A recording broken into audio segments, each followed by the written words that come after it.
ayusin mo talaga ha. Oh, pabawi na si Bimox ngayon ah. Kumbaga ba? Para magalit yung ano niya, yung darling niya. Nagtawag na ng kakampi. Oh, may binayaran na babae. Ba't hanggang ngayon nag-away yung kami sa asawa ko. Para makaganti kay Burlolo eh.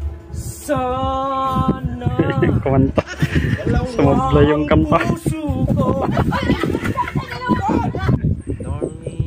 Ganyan ba yun? Nakiliti pa yung babae. Tawagan ko yung darling niya. Maya. Binayaran na niya. Hello ma! Tapos tinawagan niya yung Si Burlolo. darling ni Burlolo. Tingnan natin. Lagot ka Burlolo ka. Ay, hours later nandyan na. Kalaki pa man dahil.